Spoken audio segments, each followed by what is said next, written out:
I never overlooked no opponent. I train for every fighter the same way. I push myself. You can never overlook anyone. In this camp, did I push myself? Absolutely. Every fight played a major key. All 48 fights played a major key. It's not just the intelligence. It's the sharp mind. It's the good chin. It's the tremendous heart. I believe in my skills and I believe in my talent. And I've been in there with the best. And the results is always the same. You got fighters that may be faster than me. You got fighters that may hit harder than me. You got fighters that's very athletic. But you don't have no fighter that can make adjustments like me.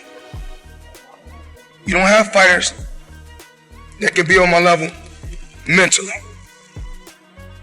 It's never personal for me. It's always business. I always had a dream. And my dream was to be the best. When it comes down to boxing, I'm the best at this. I never focused on things on the outside. I never put nothing before I put boxing. This always came first. You know, this dream that I had started years and years and years ago. You know, no matter what my dad did, you know, because he done whatever he had to do to give me a finer life, to give me a better life, to give me the best life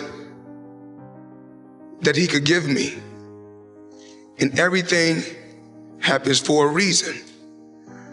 Even when my dad was incarcerated and he went away, I still will hear his words in the back of my mind.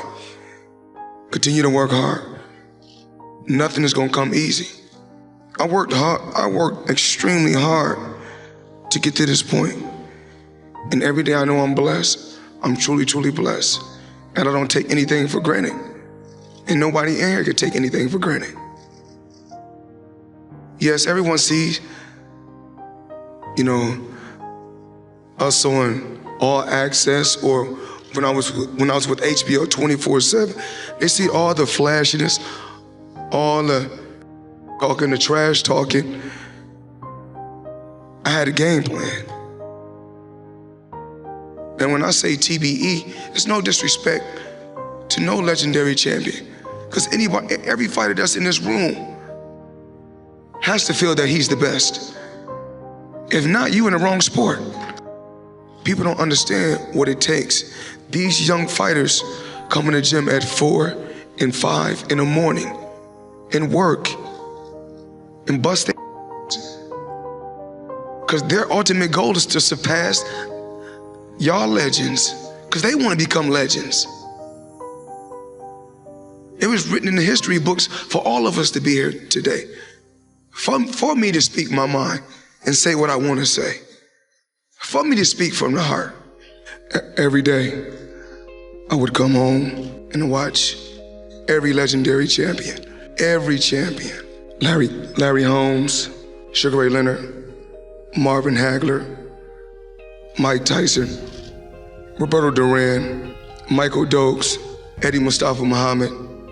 I mean, this list goes on and on. And I always wanted to, you know, it wasn't one fighter I wanted to be like. Some days I wanted to fight like Leonard. Another day I want to fight like Hagler. But then I want to have a style like Tommy Hearns. But then I want to be a killer like Mike Tyson.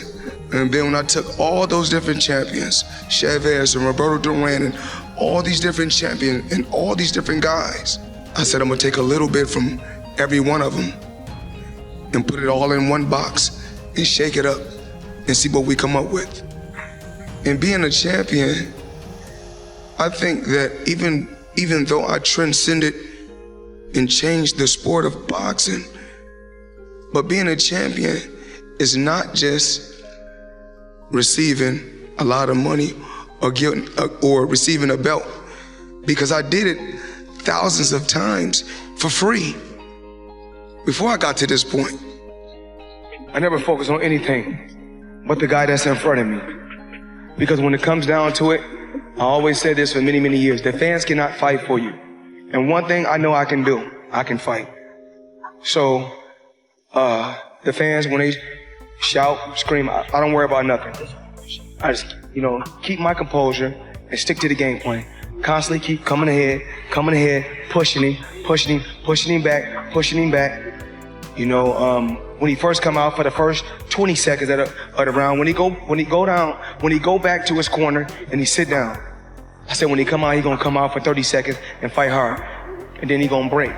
And once he break, that's when I'm gonna shoot a hard shot to the body, hit him with a hard shot up top, and keep pushing him back. Remember, I told you guys, weight doesn't win fights. Fighting wins fights. And then, when I said talking doesn't win fights, fighting wins fights. Meaning that when we was on when we was on stage for the weigh-in, I don't have to do no more talking. We fighting tomorrow, so I did enough talking on our tour, basically. So everybody said, "Oh, Mayweather, you was talking on the tour." Okay, I did a lot of talking on tour, but now it's time to fight. And life is priceless, and your health is your wealth. So a lot of times they say, "Floyd, once you stick around boxing, you can make this and you can make that, you can make this." 2 years off, I could have made a ton of money. But remember, your health is your wealth. I didn't just want to be a fighter. I wanted to learn the business so I could have my own business, so I could have my stable of fighters. We give back, but we don't look to the media to get praised. As long as God know we doing a good deed, because when I go do deeds and I don't glorify it to everyone else, I get blessed when I get in that square circle. That's why I keep winning.